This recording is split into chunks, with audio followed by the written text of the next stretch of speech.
1963년 12월 16일 한국 광부들을 서독으로 파견하는 공식 협정이 한국노동청과 서독탄광협회 사이에 체결됐습니다.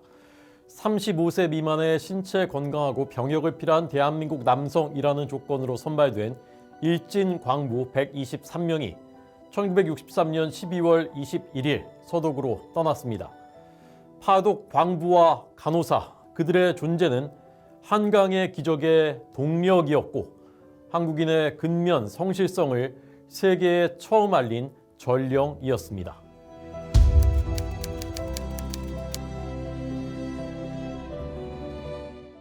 그로부터 1년 뒤인 1964년 12월 10일 독일 중서부 루르 공업지대의 핵심 탄광인 함보른 탄광을 박정희 대통령과 부인 유경수 여사가 방문했습니다. 루르는 라인강의 기적의 심장인 공업지대였습니다. 박 대통령은 수도 본에서 정상회담 등 국빈 방문 주요 일정을 마친 뒤였고 하인리 류브케 서독 대통령도 이례적으로 동행했습니다. 함보른 탄광체육관 앞에는 여러 탄광에서 버스를 타고 달려온 한국 광부 대표 500여 명이 신사복을 차려입고 기다리고 있었고 인근 뒤스부르크와 에센 간호학교 등에서 근무하던 간호사 50여 명도 색동 저고리 차림으로 대통령 일행을 환영했습니다. 오전 10시 40분 박 대통령이 도착해 대형 태극기가 걸린 단상에 오르자 함보른 탄광 광부들로 구성된 브라스 밴드가 애국가를 연주했습니다. 동해물과 백두산이 마르고 닳도록 하며 울려 퍼지던 합창 소리는 무궁화 삼천리 화려강산부터는 목맨 소리로 바뀌었고 대한사람 대안으로 길이 보존하세 마지막 대목에서는 울음바다가 돼서 가사가 들리지 않았습니다. 취재하던 기자들도 독일인 탄광회사 사장도 눈물을 흘렸습니다. 박정희 대통령은 손수건으로 눈물을 닦고 즉흥 연설을 시작했습니다. 사랑하는 우리 동포 여러분, 이영만리 이곳에서 여러분을 만나게 된 것을 감개무량하게 생각합니다. 서독정부의 초청으로 수일 전에 와서 독일의 여러분들과 만나 이야기하는 가운데 여러분들이 다른 나라에서 온 분들보다도 가장 모범적으로 열심히 일하고 모든 독일 국민들에게 아주 좋은 평판을 받고 있다는 이야기를 듣고 기뻤습니다. 우리가 지금이라도 정신 차려서 모든 국민들이 단합하고 조국을 재건하는 데 총력을 경주한다면 불과 수년 내에 우리나라도 새로운 근대 국가로 발전할 수 있을 것입니다. 자중자애하고 특히 건강에 조심하고 여기서 일하는 동안 무사히 건강한 몸으로 생활하다 돌아오시기를 간절히 부탁합니다. 광부 대표 유재천 씨는 이국만리에서 대통령을 만나니 마치 친부모를 대하는 듯 감개무량합니다. 이국의 하늘 아래 수천 척 지하에서 피와 땀으로 바꾼 우리의 외화가 조국 번영의 초석이 되고 조국의 무한한 발전이 있기를 기원합니다. 라고 답사했습니다. 행사가 끝났지만 대통령 내외도 광부와 간호사들도 자리를 떠나지 못했습니다. 장례는 눈물바다였습니다.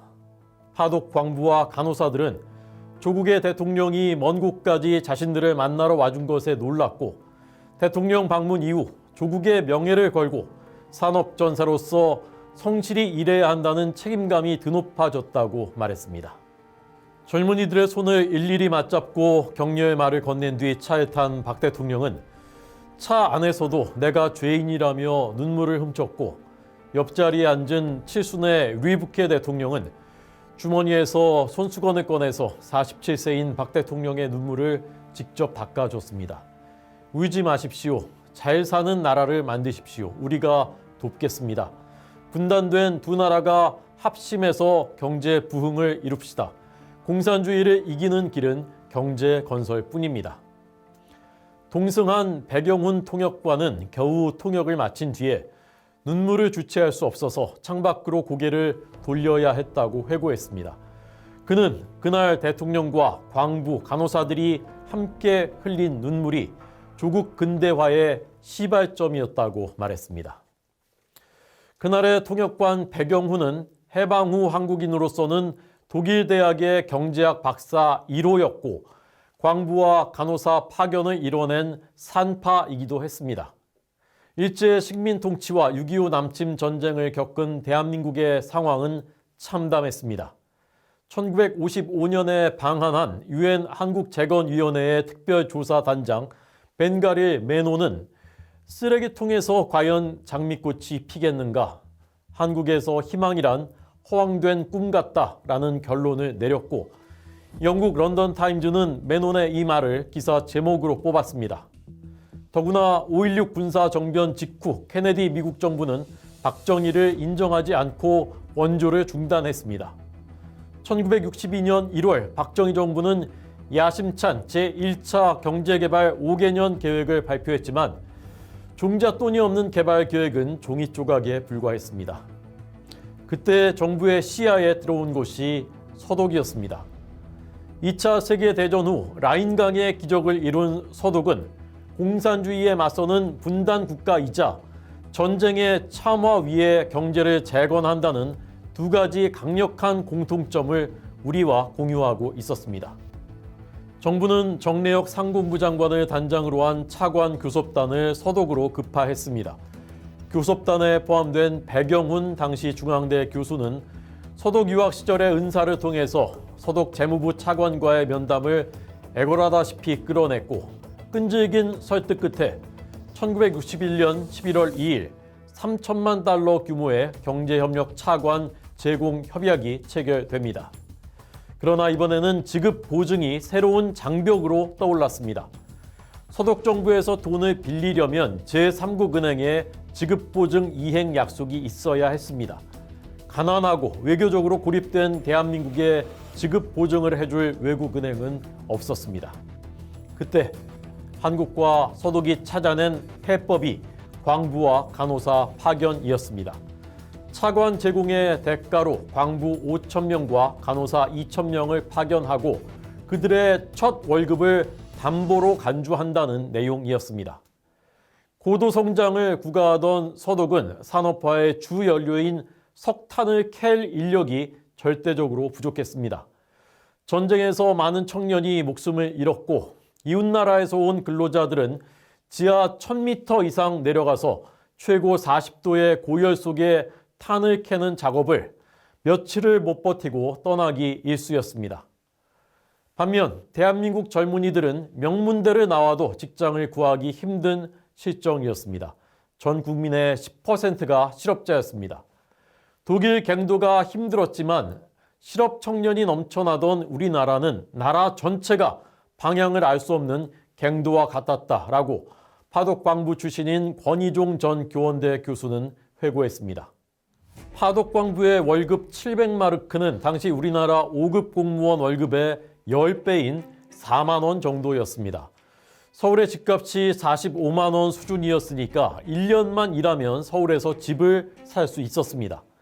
대졸자와 전직 교사 또 장교들까지 수많은 젊은이들이 독일 파견을 지원하고 나섰습니다. 체력검사, 또 영어와 국사 등 필기시험, 면접까지 통과해야 10대 1에 가까운 선발 경쟁을 뚫을 수 있었습니다. 이때부터 1979년까지 8천여 명의 광부, 11,000여 명의 간호사들이 3년의 근무 기한으로 서독에 파견돼 일했습니다. 이들이 고국으로 송금한 돈은 연간 5천만 달러 가량으로 한때 대한민국 GNP의 2%에 이르렀습니다. 1965년 파독광부와 간호사의 송금 액수는 우리나라 상품 수출액의 10.5%, 무역 외 수입의 14.6%를 차지했습니다. 서독 정부가 우리나라에 제공한 차관도 1982년까지 5억 9천만 마르크에 달했습니다. 인적 자원이 우수했지만 경제를 일으킬 자본이 없었던 시대, 파독 광부와 간호사들의 피와 땀과 눈물은 대한민국의 젖줄이 됐습니다. 광부들은 새벽 5시면 일어나서 지하 1000m에서 3000m까지의 좁은 갱 속에서 온몸이 땀과 탄가루에 흠뻑 젖은 채 죽음의 공포를 이기며 일했습니다. 중장비에 몸이 끼고 버팀목이 붕괴되고 부러진 드릴이 튀어나오는 등 각종 사고에 목숨을 잃고 손가락과 발가락이 잘려나가기도 하고 실명하기도 했습니다. 막막함과 그리움에 탄광 안에서 혼자 아리랑과 나에 살던 고향은 을 부르면서 눈물을 흘렸습니다. 파독 간호사도 마찬가지였습니다. 그들이 처음 맡은 일은 알코올 묻힌 거즈로 딱딱하게 굳은 시신을 닦는 것이었습니다. 다른 나라 간호사들은 모두 마다하는 굳은 일을 도맡아서 초과 근무까지 해가면서 몸이 부서져라 일했습니다. 1963년부터 79년까지 파독 광부 27명이 작업 중에 목숨을 잃었고 광부 4명과 간호사 19명이 스스로 목숨을 끊었습니다. 이런 고난과 희생 속에서도 전 세계에 처음으로 한국인의 우수함과 성실성을 각인시킨 것이 파독 광부와 간호사들이었습니다. 서독 언론은 유능하고 친절하고 봉사정신이 투철한 한국 간호사들을 코리아의 천사들이라고 극찬하는 기사를 실었습니다. 한국 광부들은 가난한 형편에도 양복에 넥타이까지 매고 한국 문화를 알리겠다는 사명감으로 윷과 한복 인형까지 짐에 싸서 서독에 입국했습니다. 학력이 높은 데다가 책임감 강하고 사건 사고도 없는 한국 광부들을 서독인들은 신사광부라고 불렀습니다. 이들에 대한 호평은 서독 정부가 1964년 12월 박정희 대통령을 국빈 자격으로 공식 초청하는 데도 영향을 미쳤습니다. 서독이 아시아의 가난한 분단 국가 정상을 국빈으로 초청한 것은 이례적이었습니다. 국적기조차 없던 시대 박 대통령은 독일 루프트 한자 여객기에 일반 승객들과 함께 타고 중간 기착지마다 모두 서면서 28시간 만에 서독에 도착했습니다. 본에서 열린 정상회담에서 박정희 대통령은 차관 제공을 설득하며 한국 상황을 설명하다 우리 국민 절반이 굶어 죽고 있다며 눈시울을 적셨고 1949년부터 경제장관으로 라인강의 기적을 이끌었던 루드비 에르하르트 총리는 박 대통령의 손을 잡고 도와드리겠습니다 라고 말했다고 당시 통역관 배경훈은 증언했습니다. 서독이 제공한 4,700만 달러의 경제협력 차관으로 박정희 대통령은 나주 비료공장, 인천 한국기계, 삼척 동양시멘트공장 등 6곳을 기간산업 대상지로 지정하고 경제개발에 박차를 가했습니다. 서독이 전후 제일 먼저 건설한 아우토반에 관심이 컸던 박 대통령은 2번이나 아우토반 중간에 차를 세우고 건설과 관리에 대해서 꼼꼼히 물어보고 아우토반에 입을 맞추기도 했습니다. 그는 귀국 후 고속도로 건설에 나섰고 1970년 7월 7일 경제 대동맥 경부고속도로가 개통됐습니다. 파독 광부와 간호사의 눈물로 시작된 한강의 기적은 서독 라인강의 기적을 뛰어넘었습니다. 라인강의 기적 시대 서독의 경제 성장률은 연간 8%대였지만 박정희 정부 시절 대한민국의 연간 경제 성장률은 평균 10%, 최고 14%에 달했습니다. 서독은 세계대전을 겪었지만 사회 인프라와 자원이 이미 발달해 있던 원래 선진국이고 대한민국은 식민 통치와 전쟁에서 겨우 벗어난 세계 최빈국이었습니다. 이 시대에 한국만큼 경제가 성장한 나라는 없었습니다.